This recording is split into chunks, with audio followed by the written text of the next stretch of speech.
Welcome to Business Coaching Secrets with Karl Bryan. If you want to attract new high-end coaching clients, fill live events, and build a wildly profitable coaching practice where business owners pay, stay, and refer, you've come to the right place. In this podcast, Karl provides his keys to the kingdom for finding and signing high-paying clients and building the coaching business of your dreams. Here we go. Hey everybody, welcome to Business Coaching Secrets. It's your boy, the Road Dog, here with King Karl. Are you there, sir? Yo-hoo-hoo, I am Road Dog. How goes it, brother? Going quite well this morning. All right, let's dive right in. I got a whole bunch of questions here, and I really want there's some beauts in here, right? Like some registered beauticians have submitted some questions for us this morning, and I want to jump right in. But before we do, I got a question for you. So, I've heard some stories of how you mentor kids to get jobs, and it translated well into getting coaching clients. I remember you telling me that story one time, but I can't. And I was trying to relate it the other day, but I couldn't quite remember it completely. Like, do you know the one I'm talking about? I do, man. That was a while ago, dude. Wow. Okay, yeah, it was a while back. So I just wondered, can you kind of run us through that? I'd love to hear that story again. I think everyone. Okay, I could do that. So this is a good one. So my oldest daughter, Sarah, she's having a party, right? High school kids over at my place, and then we're having a party. You can just imagine the dynamic. She's 16 years old at the time, maybe 17. And she's like, would you get out of here? You're hanging out with my friends. I'm kind of getting along with some of these kids, and they're a bit of a laugh, and I'm having a good time. To do, right? Like, there's a party going on. I'm reasonably comfortable when there's a bit of a party going on. Anywho, so it comes time, and now it's time for everybody to go home, right? A couple of the guys, they need a little bit of help. So I'm actually a lot of them needed help getting home. So I'm running, back and forth, getting a lot of the kids home. Well, these couple of these kids are actually the basketball players. Basically, jump in the car. We're driving home, and then the one sitting in the front seat, Shirko, that's his name, Shirko. Still keep in touch with him today, by the way. Not a ton, but he still, he'll text me every once in a while when he's on Facebook, whatever it is. So he's telling me how his parents are pissed off at him, and he actually got kicked out of his house recently. And part of it was that, he's spending more time playing basketball than on his grades. And then a big part is that they said, you got to start paying some of your way. I can't remember, but I think they have 4 kids. So mom and dad are struggling a little bit, and they want a little bit of help. And Shirko's 16, 17 years old at this stage, and he's got to step up a little bit, and he's not stepping up. And they're frustrated with him. Of course, I'm not getting the entire story, as you can imagine. But at the end of the day, they booted him out of the house, and he's sleeping on his buddy's couch, and his buddy's in the back seat. He's in the front seat, right? So I'm like, okay. So the nuts and bolts of it is, you need a job. He says, yes. I said, here's the scoop. And what's your name again? He's like, Shirko. I'm like, Shirko, here's the deal, man. You come to my house tomorrow, and I will get you a job. And he's like, what? I said, I guarantee you come to my house. I'll assume this was Friday. But yeah, it must have been Friday, because the next day, Saturday. So you come to my house Saturday, I'll have you a job tomorrow. He's like, you serious? I said, 100%. Well, the next day, I get his phone number. We're texting. He's got nothing but excuses, right? Just typical kid. He's probably a little bit hungover or whatever it is. The bus didn't come on time. It's raining, it's snowing, whatever, something to do with the weather. He doesn't come, right? And I'm like, okay, no problems. I go, Monday, you get your butt to my house. As soon as school ends, you get your butt to my house. Well, lo and behold, guess what? He doesn't eat. There's more excuses to do. The next day, I say, Shirko, because what do you think most folks would do? At this stage, you'd give up on him and say, screw you, right? But he's good buddies with my daughter. And just at the end of the day, man, I was committed. I was like, I'm going to help this little bugger, right? We're going to get this done. When I say little, he's a big kid, but anyways. So I said, look, man, you tell me where you are. I'm coming to pick you up. So I guess this was Tuesday. I'm coming to pick you up, and we're doing this. Well, lo and behold, he finds his way to my house, right? He don't worry about it. I'll get there. He gets there. I sit him down beside me, and I just open up the phone book, right? And we just, Dairy Queen, and I made him, I said, here's what you got to do. I gave him a job, and I said, you got 15 minutes to pull this off. I want 10 businesses, and I want them to look like this, and I want 10 phone numbers. So he had Dairy Queen, he had McDonald's, he had whatever else, the local sports shop, right? Sold basketball, equipment and shorts and all that kind of stuff. And I basically just picked up the phone and I made out like I was Shirko. Again, rather than task him with it, I just showed him, right? I showed him with, like action. And I just picked up the phone and I said, my name is Shirko Kurd. Last name's Kurd. My name is Shirko Kurd. I'm a high school senior at the local high school. I play on the senior basketball team. I'm a, pretty decent athlete, but here's the scoop. I want to make some money. I love, and if I call in Dairy Queen, I love McDonald's. If I was calling McDonald's, I love McDonald's. If I was calling the shoe store, I love your store. And I said, here's the scoop, man. I need a job. The smartest thing, I'd get the manager on the phone, by the way. Say, I will be the smartest decision that you make this year. I am willing to work for free in order to pay my way, and then you can decide after me working for free for a week whether or not I'm worth hiring. But I'm telling you, I will be the number one employee at Dairy Queen, at McDonald's, at the shoe store, etc. If you decide to hire me, can I come down and have an interview with you? And they're like, whew. Well, and I had interview after interview lined up. I can't remember what it was, but we had like 7 interviews lined up, let's say. Boom. And of course, they were pretty impressed. And of course, I'm pretending like I'm Shirko. Well, he leaves, okay? And there's a bit of a challenge because he's like, well, they hear your voice, and I'm scooting right down there. I'm like, Shirko, it doesn't matter. Go sort it out. Go walk in. Well, his mom comes to pick him up. No joke, not a word of exaggeration, nothing. He leaves. So he has these interviews, and I think we lined them up for the following day. There might have been one a little bit later that evening. Well, and then I handed the phone to him, and then he did a few, and you can imagine he wasn't quite as persuasive as I was, but he still did a good job and managed to get himself an interview or two. Well, literally, his mom picks him up. They stop at Tim Hortons, right? You can imagine he's pretty beefed up, right? Like, he's got all these job interviews. There's no question he's got a job. His mom's pretty happy with him. She was aware of me, and Sarah, they were good.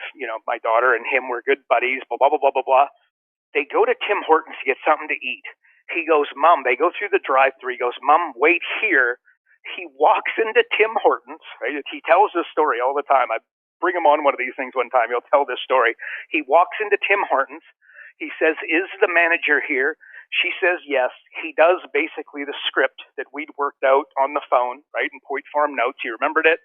He got hired on the spot, and the next day he started the next day. He got hired on the spot. The next day he had a job. Boom, that was it. Didn't need to go into the interviews. Got it. So how that relates to coaching clients, I mean, it's a straight line approach on steroids, but like, if you called every single business and you basically laid them on something to that effect, I am a business coach. I transform lives. I've got software that'll find $100,000 in 45 minutes without you spending an extra dollar on marketing or advertising.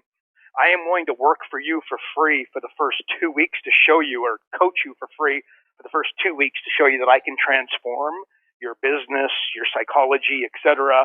And if you don't have the software, you just use a slightly different approach. And, just line yourself up. How would you not get coaching clients, right? That right there, that's my opinion. Frankly, I've done similar to that and had success with it. That's a hard day of calling, and it's a hard day of selling. At the end of the day, you'd be pretty knackered, but you'd get coaching clients falling off luck. So the story goes, and then Shirko got the job. Well, then there's a few other kids. So I said, well, look, Sarah was like, a couple other kids want to, chat to you about getting a job. Shirko told them, blah, blah, blah, blah, blah, blah.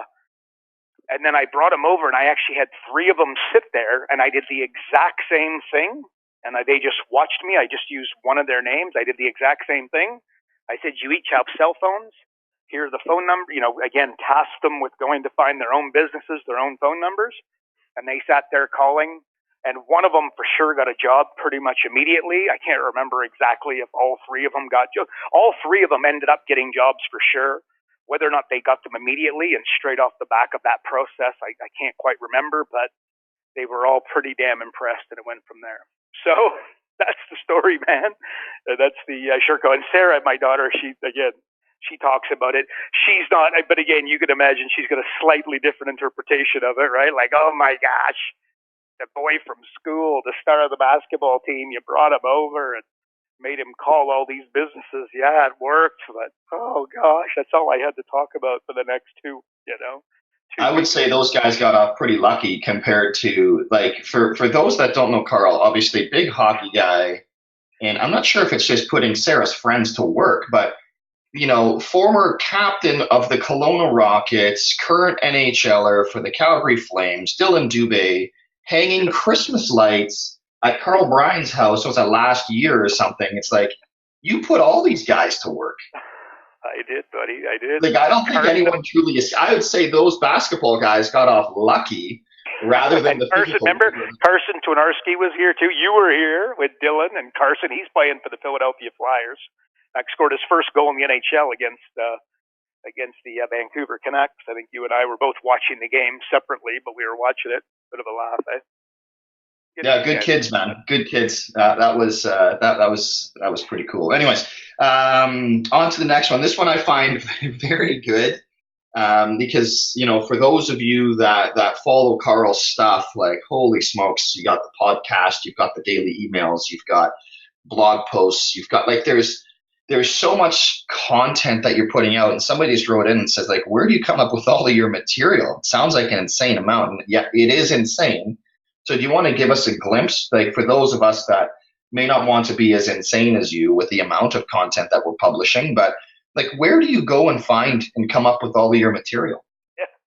Well, first of all, whoever asked the question, I appreciate it, because I'm some sort of a possibly backhanded, but a compliment in there. I do, like, I'm again, I would come back to maybe one word, and that's obsessed. And I'm not encouraging everyone else. Not everybody needs to be obsessed, and I'm more than happy for them not to be. But the reality is that I am, possibly to a fault, and everybody's got their opinion on that. And I'm happy for you to have yours, and I've got mine. But I'm just in this to win this, end the story. So I'm on it. Like, okay, so I heard, I believe it was Tony Robbins. I don't know if he coined it, but net time, no extra time. Right? So, like, when I'm driving in my car, I'm not, like, I'll be driving in my car, I'll be listening to, maybe it's a podcast like this, it's a Tony Robbins video, just whoever it is, something on accounting, something on small business finance. Well, I'll be listening, and then what I've got is I've got my notes in my phone, and then I'm constantly, when I come up with something that I hear something that I'm like, ooh, I like it, I will put it down into my notes. And then normally I'll hear it and I'll be like, okay, well, this is the spin. So I'll put in brackets what that means for my audience, what that means for a business coach, what that means for me, right? But I'll be driving, I'll pull over.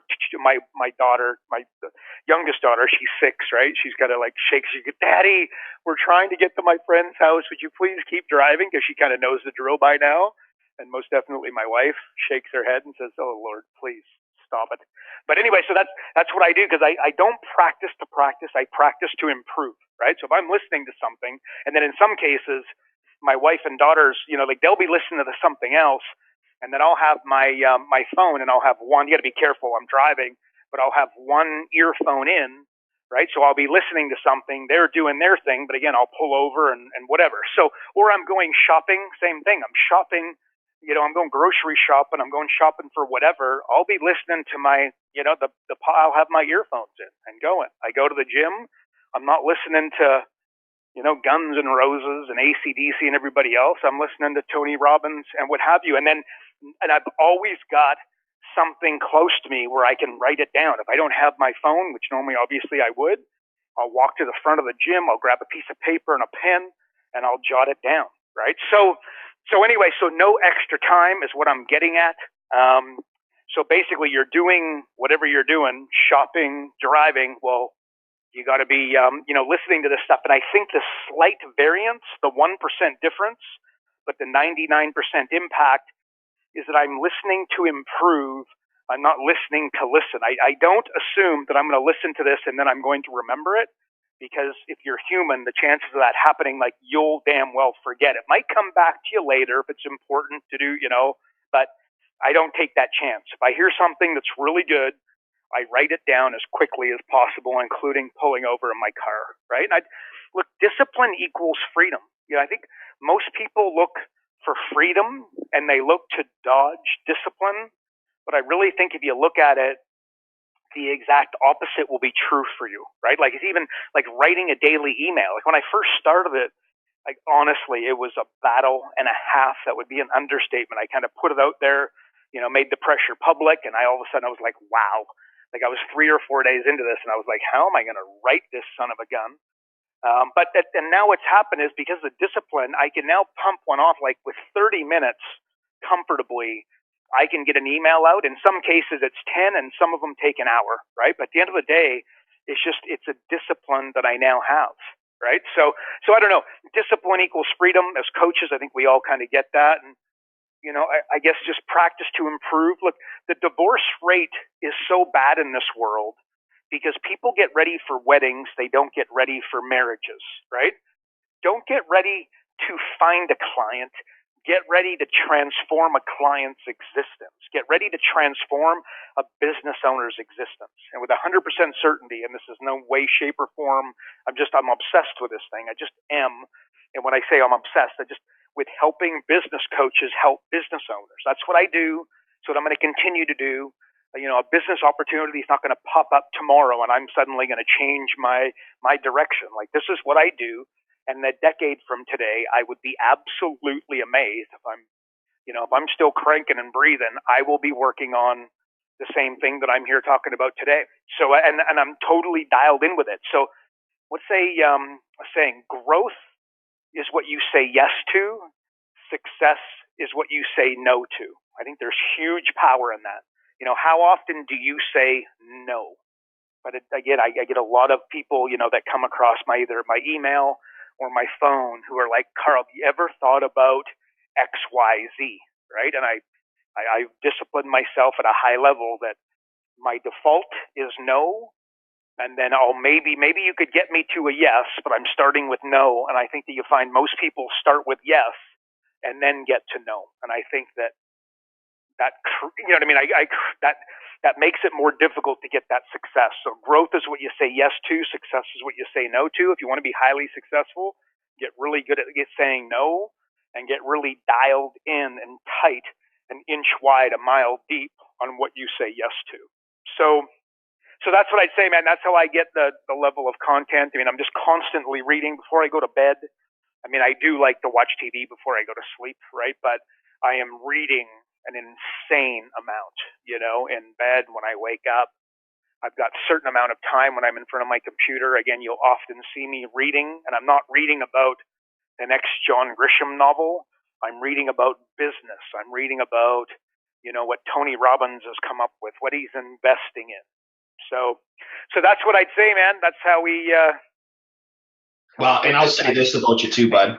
As much as you'll say, I don't, hey, I don't do John Grisham. Listen, everybody, it's not like Karl is not indulging in his garbage time. He just chooses to use The Bachelor as part of his teachings. That's all it is. This is true. I love the show. I think that's the greatest social experiment. That and Big Brother have got to be the best social experiments in the history of mankind. See, true. I wrote an email about it too. Actually, I've written a couple emails. If you read Grisham, I'm sure you can relate it to business coaching. And so there you go. Maybe that's your stick for Karl. It's just The Bachelor, and he's a big fan. I'm surprised, being the fact that Jillian Harris is a local, that she is not hanging out with us on Friday nights. Like, I'm kind of surprised. We could make that happen, I'm sure. Let's do it. Let's go. Hey, by the way, the saying no, that's my biggest thing, right? Like it's something that I continue to try and do. My default mechanism is to say yes to everybody but me, it seems. So that's something that I know I personally need to work on. But you do a lot, like everything from the magazine to this stuff to the email, like all that stuff. Just real quick, like this took you years, right? Like in terms of one after the other, because when, I guess if somebody takes a look at it and goes, man, I want to be, I want to have an impact like Karl, and man, I need to be doing all these things at once. You would never recommend everybody starts it all at once, would you? Absolutely not. Yes, very good point. Like, do one and do it insanely well. Like, do the email, do the podcast, one of the two. And if you were to decide between the two, you got to go email every day of the week, twice on Sunday. The reason why we managed to get this podcast at a decent level, I think we actually hit number 36 at one stage there. It goes up and down, to do. But a podcast, you're not really building a list. Podcast is good. You're building preeminence, but at the end of the day, iTunes is really you're building iTunes' list, right? Steve Jobs is somewhere, very pleased about it. So yeah, building a list is super, significantly more important. So ultimately, everybody, if you're building, like, a mistake people will make is that they're building a list on Facebook. They're building a list on LinkedIn. Well, LinkedIn own their platform. Facebook own their platform. The platform that you own is your own email list. So you should be taking them, your goal should be to take them from Facebook, from LinkedIn, from your podcast, if that the case may be, to your own list, because that's what you own. And what I'm getting at here is the reason we're able to get lots of reviews and lots of people reading the podcast is because I have a list that was built off of the aforementioned, the mentioned platforms, right? Like, Facebook, LinkedIn, Instagram, etc. So no, very good point, Road Dogs. You should dial in and do one insanely well, and make sure that there's a straight line. I presume that the goal is to get business coaching clients, right? If they're listening to us. So make sure there's a straight line between what you're doing and what your, we'll call it shtick is going to be, and getting coaching clients. Yeah, and I would probably add to that too. Worry less about your shtick. Worry less about any of that stuff in terms of, because I think when we look at shtick, it's like, how am I going to position myself? Worry less about that and worry a hell of a lot more on who are you actually speaking to, and really pay attention to that, because I think that's where a lot of this stuff, man, there's so much generic content out there.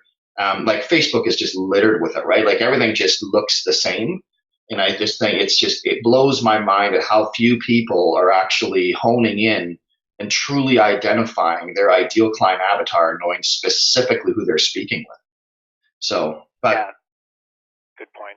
Incredibly good point.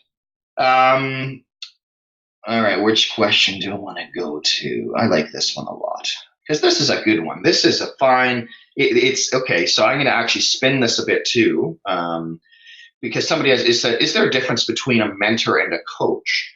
I want you to answer that one for me, but I'm also going to tag on one more, and that is coach/consultant, because that's one I hear all the freaking time. But let's start with, what's the difference between having a mentor and having a coach, and then we'll circle back to the other one. Okay. Difference between a mentor and at the end of the day, fundamentally, it's the same thing. Actually, no, it's not the same thing. A mentor is somebody who I would say has wisdom, right? In fact, my youngest daughter, her name is Sage, and Sage means wisdom, right? So wisdom, I believe that a mentor is somebody who's been there, done that, got the postcard, and then the coach is somebody like the coach didn't have like LeBron James. LeBron James is clearly a better basketball player than his coach. Like Michael Jordan was better than his, right? So I don't know that a coach is designed to ask really good questions, and basically you're coming up with your own answers, but what's happening is the coach is guiding you. The difference, I would say, is that a mentor can tell you what not to do. That's what if you were to ask me the difference and put me on the spot, that's it right there. And I believe, and I don't know that I'm the right guy to be answering all of this, but a Tony Robbins, is he going to give you a same or significantly different answer? The answer is I don't know. And I'd be interested in what he'd say. But what I'm going to say is that a coach will ask you good questions and direct things in such a way so that you come up with your own answers, and he motivates you and sends you on a path towards success. But a mentor is a person with wisdom. In other words, been there, done that, got the postcard. And here's my statement for it, is a mentor can tell you what not to do. And I don't believe that someone who is actually, you know what I mean, like kind of walked in the snow tracks is able to do that. That's the answer I'm going to give you, bud. Okay, and what about the because we hear it all the time, right? Like, I do anyways when I'm speaking to guys. It's like, hey, what's the difference between a coach and a consultant? It's just I find it's just such a fine line. How would you? I know how I would define it, but I'm not the king. So how do you define it?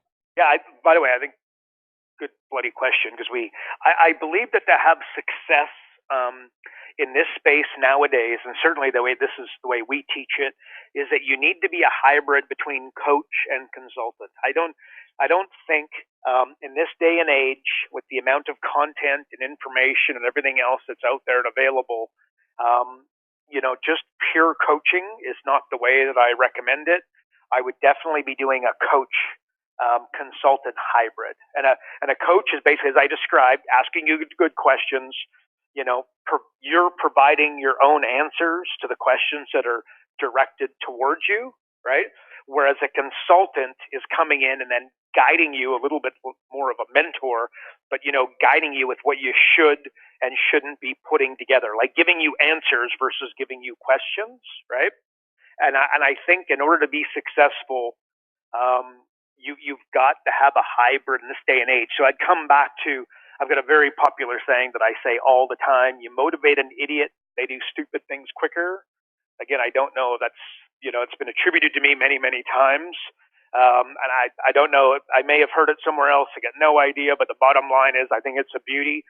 You motivate an idiot, they do stupid things quicker. So in other words, if I coach somebody and I'm directing them towards their own answers, and then they come up with the answer of, which just happens so often, it's scary, but their unbelievable solution is that they're going to lower their prices, or their unbelievable solution is that they're going to add more products and services, right? Whereas you look at a company like Apple, and they have only premium pricing, and then they've got whatever, I don't know what they do a year, but let's call it $100 billion of revenues, or some insane number of that's not valuation, that's revenues that they do on a per annum basis.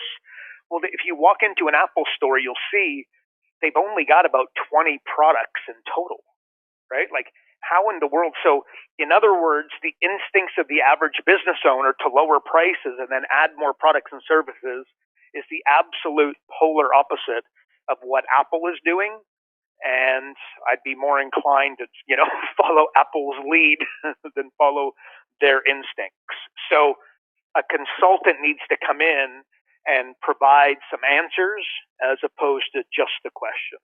So that's the way I'd answer that one, my man. But I think the big one in there, difference between, the mentor, somebody who is going to be elite with their clients has got the ability to tell them what not to do. Like, a really good example, and I've seen this tons of times, is a coach will tell me how they're meeting with the business owner at Starbucks.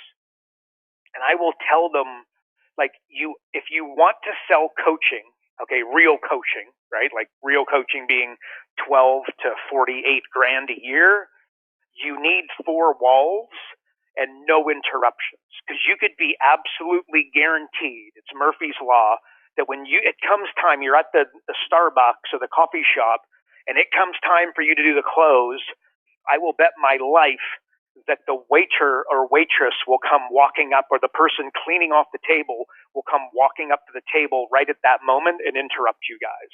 Or somebody will bump into your guy and knock his jacket off the back of his chair. You know what I mean? Like, it's almost a guarantee. You need 4 walls and total silence, because when it comes time to do the close, you need to be dialed in. And remember, communication is 7% words and 93%, verbal, cues and whatnot, like body language and tonality, etc. So I need to be really dialed in. When it comes time to do my close, I'm not just worried about the words that they and I are using. I'm looking at cues left, right, and center to make sure that I can direct this thing to close a deal. And if I'm in a busy coffee shop, that is ridiculously hard to do. And it's hard most importantly, it's hard for the client to do, to totally dial in. And they don't want to whip out their credit card in a Starbucks or a coffee shop. So that's what not to do, is what I'm trying to give you an example of there. So let me go down this rabbit hole a little bit deeper, if you don't mind, because I think it's curious to me. Like, I've hired a ton of coaches over the years, especially when I was still an advisor. And I find it interesting, by the way, how there's so many terrible coaches out there, like terrible, right? And I just want to add, you made a good point there of telling people what they should and shouldn't be doing. I think a lot of coaches probably shy away from telling them what they shouldn't be doing because they're too worried about their own getting paid for the next month. And I think that there's a big part of that. And I just wanted to go down that rabbit hole of what I believe the difference between a good and a great coach is the ability for the great coach to be a little bit hard, to challenge the business owner and have those difficult conversations and not be afraid of a little bit of conflict to move them beyond their current thinking. Like, what are your thoughts when it comes to good versus a great coach and challenging? Again, there's no, you don't have to be a dick about it, but there comes a point where you have to be able to say, you do not do this, or to really challenge somebody's thinking. Like, what are your thoughts on that in terms of challenge? Well, first of all, I think you point out an insanely good point here. I'll tell you this, maybe answer this a little bit differently. Some of the greatest successes that I had with coaching clients came after a very uncomfortable conversation. Like, in other words, they wanted to cancel.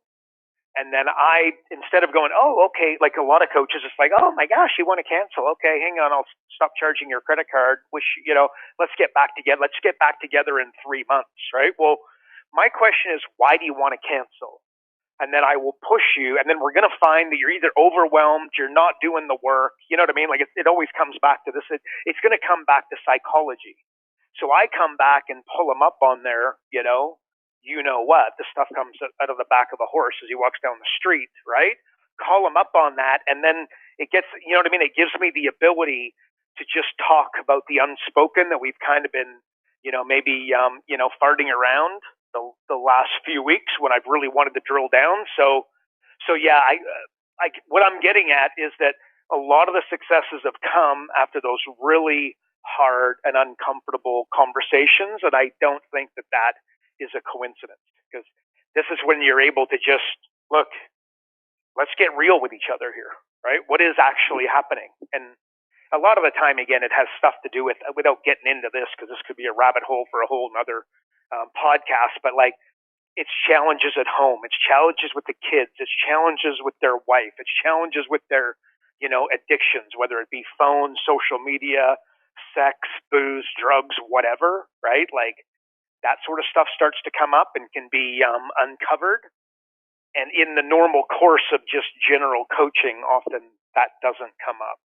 So yeah, no, that's success with your coaching clients. You've got to be able to be, strong and just push the limits there a little bit to the uncomfortable, because this is where the real magic can. And no one else is doing it, Karl. I think that's the big piece here, right? Like, there's so many coaches that are just so soft, and that's why clients don't get results. It's all about results. Like, that's it. It's all about results for your clients. If your client isn't getting a result, it's whatever the current method is, their current psychology and the way that they're thinking isn't working. And you need somebody that's going to push them a little bit to make them uncomfortable. Nothing ever comes out of comfort. And business owners, they're going to fight you on certain things, right? It's just their nature. It's human nature.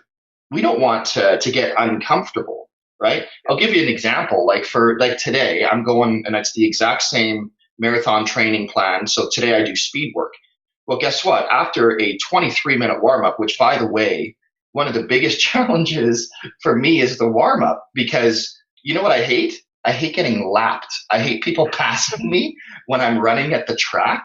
And I'm like, okay, it's fine. They're not in it for the long haul, right? Like, there's something there. You know exactly what I'm talking about, competitive spirit. But when I'm doing my speed training today, after my warm up, I do it's like 4 minutes of one speed, and then 8 minutes of one speed, then 4 minutes of a faster speed, and then 4 minutes of a slightly slower one. There's no recovery in between.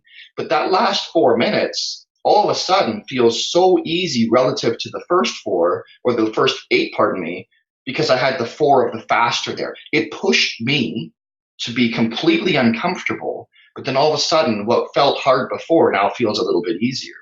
And I think that we just need to push our business owners and our clients to that level of get them uncomfortable, that the difficult stuff just becomes easier. And we can relate this back to the entire conversation we've had today. The same goes for you putting out content. I'm sure now for you to do an interview for the magazine is a heck of a lot easier than it was when you first started. 100%, which comes back to wisdom, right? Like actually damn well doing it, right? And knowing that in order to get it, like, let's go to maybe the emails, or even, they're a lot harder, at least for me. And it's like, I just need to get my two little fingertips, because I'm a two-finger typer, sadly. And I just got to go push the buttons and start it. And I start everyone with yesterday, or on yesterday we talked about, and then I'm just rehashing it. Well, I find once I write that, it's just significantly easy, then all of a sudden it starts to flow. So I don't go to my computer and go, okay, I'm going to pump off tomorrow's email. Often I just, yesterday I talked about, and invariably I end up coming up with something, and then I try to create something somewhat funny or humorous or whatever. And then I chuck in my anywho, and then I've got today's one thing, and I flip through my notes. But you know what I mean? I just get it started. If I make the task too big, like to go write a half an hour email, I'd never get started. So that's the secret. Just that there is dictation software available, right? Like rather than watching you henpeck on your keyboard, there is dictation software available. I prefer to henpeck, dude. This is the way I'm doing it. That's what we're going to continue. So, you know what you need? You need a coach challenging you on your typing skills. All right, moving on. All right, we'll do one more here. This one's good because now this is somebody, obviously a coach that's again, I'm reading between the lines here, but seems to be doing well, because the question is, I want to start building a team of coaches. How do I compensate them and how much? Any other advice you can give? Fantastic question. Whoever this coach is, well done to get yourself to that position. So what would you say there in terms of building a team and compensation and just sort of general good practice, if you will, for building out a team of coaches with underneath you? Okay. Ironically, I said earlier, I can't remember, what did I say? Like, people get ready for weddings. They don't get ready for marriages. You want to start building a team of coaches. First of all, I agreed with you, Road Dog. High five. This is where you want to get to. Everybody should, provided you want to build, a coaching business. If you just want to make $200,000 a year, coach a certain amount of clients, not have a lot of stress, live in kind of semi-retirement, hang out in Mexico, just have to pick up the phone and then work off referrals, etc., then different story. But if you want to really blitz it and you don't want to have to be doing all the coaching and feel like, you've just got a glorified job, I guess, this is what we should be working towards. So here's what I would say. So there's three things you got to think of: recruitment, training, and then development. Okay, so number one is recruitment. Okay, you've got to bring on good people. Otherwise, the next two are going to be painful. Okay, so recruitment. Where are you going to find them? How are you going to find them? What's the psychological profile? What most people do when they're taking on staff is they look at experience. They're looking for skill set and they're looking for experience. And I can tell you with 100% certainty that psychological profile will get you 100 times further than experience and skills ever will. Like, so an example is where somebody has had success in other areas. So let's say a professional athlete or an Olympic athlete, or somebody, managed to get into Harvard, got a university degree that impresses you, like engineering, what have you. Their skill set might not, perfectly suit what you're looking to bring them in on, but you'll be able to train them over a period of time, and you'll probably end up having a lot more success with those folks. Otherwise, and what people do is they just keep recycling people through, right? So number one is recruitment. Don't just look for existing coaches, is what I was kind of saying. Look for somebody who's had success in other areas and then train them on how to become a coach, okay? So number one is recruitment. Number two is training.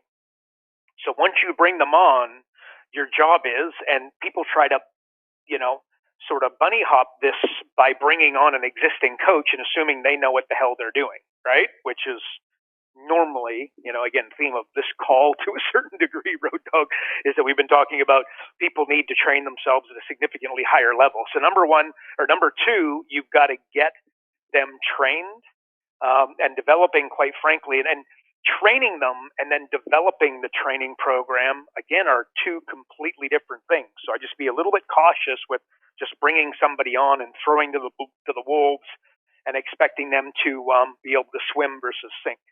So that's number two. And then number three is development, right? And that is, in some cases, unfortunate, but it is something that needs to be done on an ongoing basis. Absolutely stinking critical, okay?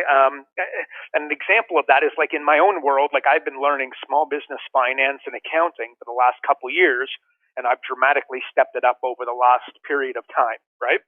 Well, that's me developing, in my own world. And I'm a bit of a self-starter, so I don't need to go and sign up on a course or, between books and programs and videos, I'm capable of going and training myself on something like that because, quite frankly, I've got pretty good discipline around it. Somebody with less discipline could battle and needs to buy the program and have a mentor and hire somebody to come in to kind of guide them. But so what I want to make sure, so people are going into this with their eyes wide open. This is why I wrote down, like LPW, what we've done is like we have created a program where we build a team of 10 coaches for successful coaches.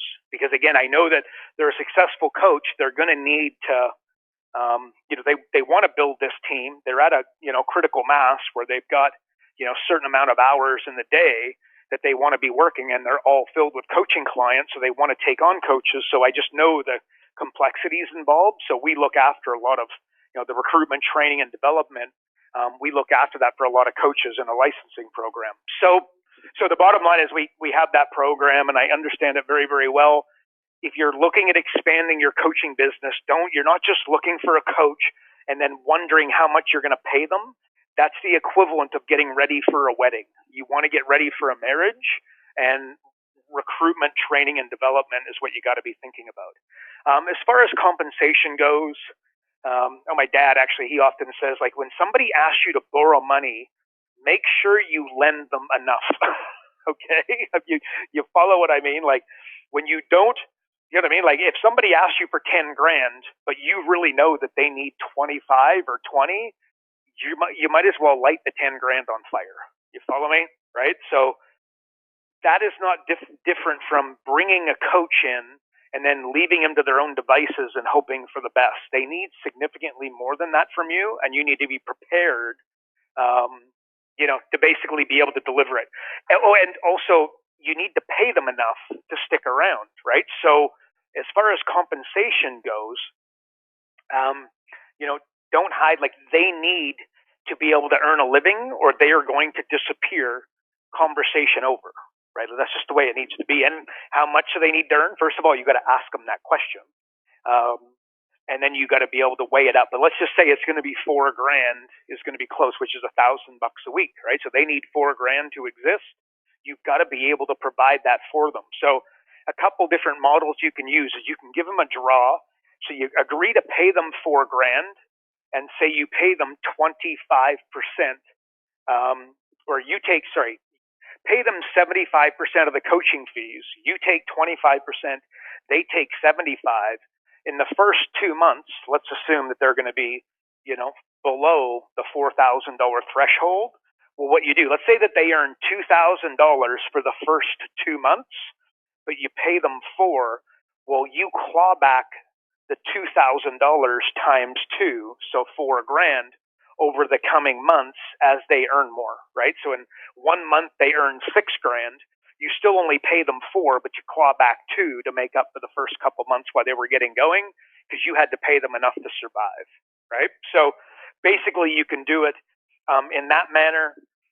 You can pay them just straight, $4,000 a month, and just assume that they are going to get busier, and you're going to ensure that they get busier as you move along.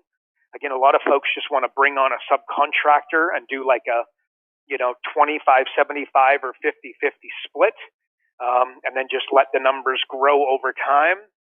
But I'll tell you the problem, again, wisdom is knowing, what not to do. I can just tell you that those relationships are normally very short because 3 months into it, the guy or gal hasn't made, enough money to survive, and they've had to look at other options while you were going through it, right? While you were going through the process. And what ends up happening is you end up smoking an enormous amount of focus, time, and resources because you're trying to train and develop, to recruit, and then you got to train, then you got to develop your new coach, right? So this is time that you weren't able to take on new coaching clients. You weren't coaching existing coaching clients. Some of the coaching clients you've handed straight over to this coach, and now they're disappearing. And you've got to find a way to, again, claw back that relationship and salvage it with the business owner that you worked hard to bring in. So all of that being said, I also don't want to make this out to be an impossible task because it's far from. But it does take time, effort, resources, and most definitely some focus. And you got to be prepared and allow for it. Licensing is a very popular model in this world. Again, that's my background, and we encourage it. The program that I mentioned earlier that we have, it's a licensing program. So imagine a scenario, and given everything I just said, this almost sounds like, I don't know, too good to be true or what have you, but the licensing franchising world is where they pay the coach, the employee pays you to get access to you and your services, right? So that can be a significantly more exciting model. And that's the one that we've got where the coach comes on underneath you. Again, you recruit them, we get them trained, we get them developed, but they actually pay you instead of you paying them.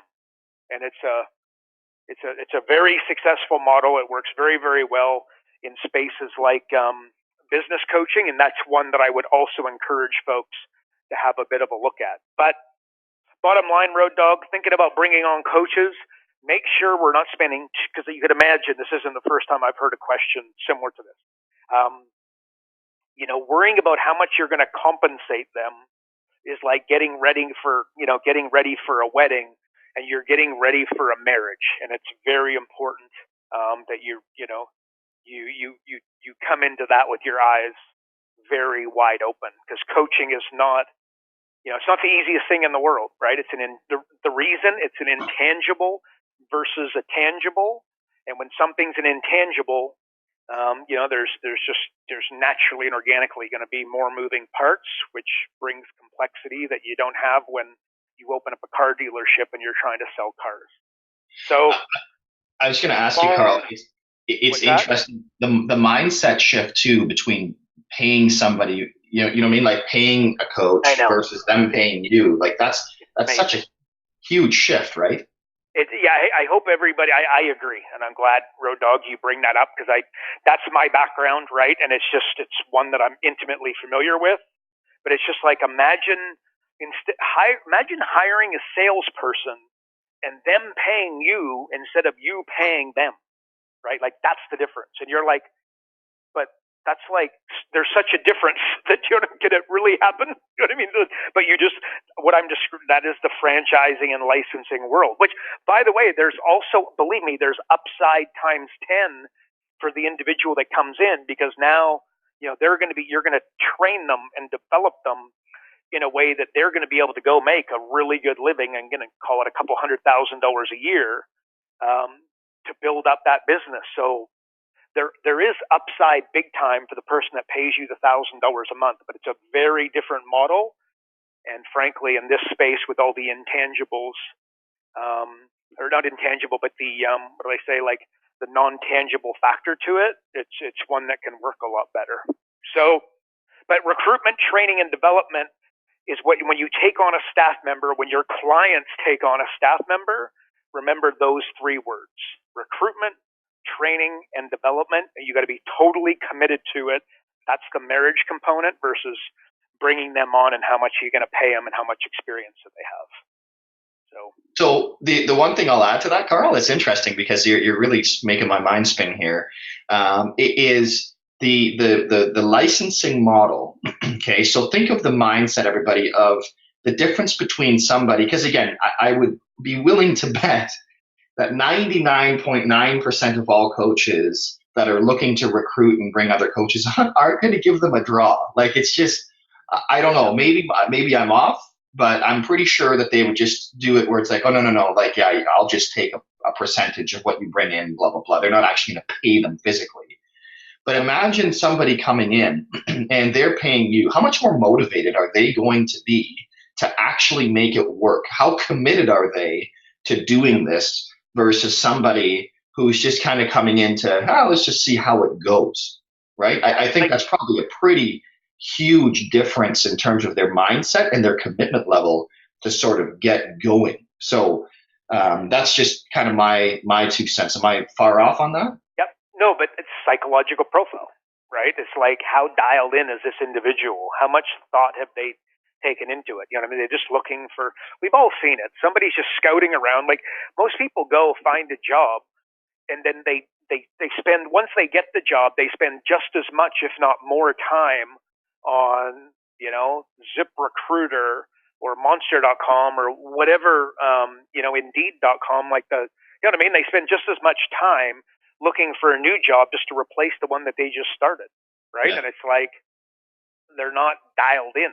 So it's psychological profile big time, man. Well, for me, my favorite question that I always get, because this is my game, right? So it's when somebody says to me, "Hey, I'm interested in coaching." So do you hand me clients, or do you hand me prospects? And I have to laugh, because it's like, if you find me the business where I can come in with zero commitment or financial obligation, and you're just going to basically hand me a 6-figure business, go ahead and let me know, because that's the one I want to model that I can license to everybody. Because that's insane that people would come in and just say, are you going to hand me clients? That tells me, you talk about psychological profile. That's somebody who's like, I'd rather teach a man to fish than just continue to give him fish. 100%. So anybody looking to build a team of 10 coaches or a team of coaches should definitely reach out to us. But the bottom line is that this is what they need to be thinking about. These are different models. There's others out there, but it's a marriage. It is not a wedding, and make sure you approach it as such. Otherwise, lots of wedding and marriage talk. Are you planning on maybe redoing your nuptials here? Like, what's happening there? You never know. We're married 12 years, dude. Wow, man. There you go. My wife, I can't believe she put up with me for that long. Miracle, dude. 12, really? I didn't know that. Okay. Yeah, we're going on to 11 this year, so I'm not far behind you, bud.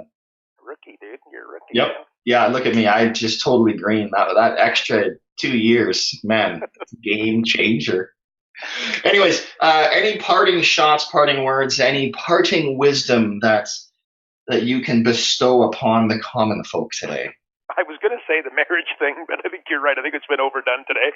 I think I might have said this on one recently as well, but I just practice to improve, don't practice to practice. I think that is I've got some feedback recently about that statement, and I want to agree that it's pretty powerful. And it's kind of this talk's been littered with a little bit of that, that theme a little bit. So yeah, that's what I'm parting words, man. Practice to improve. There you go. The same way, Road Dog, when you're doing your marathon training and whatnot, you hit the gym. You're not there just to go through the motions.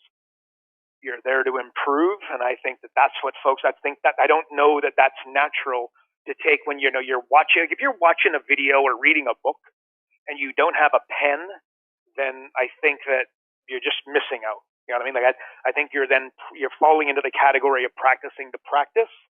And I think if most folks were honest, they watch the video, they read the book without a pen, and that needs to stop.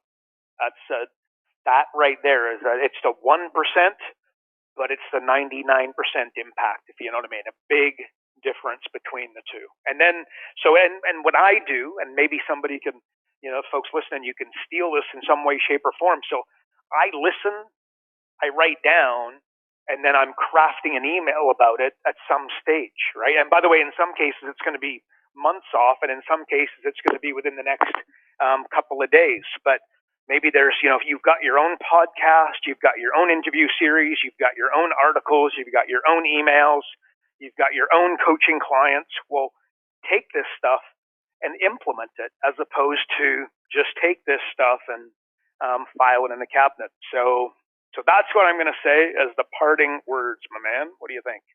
Beautiful. All right, man. Well, good week. You want to do a little wrap up in terms of how people can comment and all that stuff? That's you, my man. So, folks, if you liked it, we appreciate it. We appreciate you being here. We appreciate you listening. If you can give us a rating on iTunes, that would be super appreciated. If you could give us a review, we'd be forever indebted on iTunes. And again, that's how they rank iTunes to a large degree. So the more ratings and the more reviews, the more we'll appreciate it. And of course, if you know somebody who would be a kick butt coach, if you could send this to them, or if you know an existing coach who needs this content, please fire it over their way. That would be super duper appreciated. So, and that is it. You can always find more information at focus.com. Appreciate you guys. And Road Dog, appreciate you. We appreciate everybody listening. And we will be speaking to you on the next podcast. Make it a great week, everybody. Karl Bryan built Profit Acceleration Software 2.0 to train business coaches how to find any small business owner more than $100,000 in 45 minutes without them spending an extra dollar on marketing or advertising. This becomes a business coach's superpower. So as a business coach, you'll never again have to worry about working with business owners that can't afford your high-end coaching fees. Check us out at focused.com.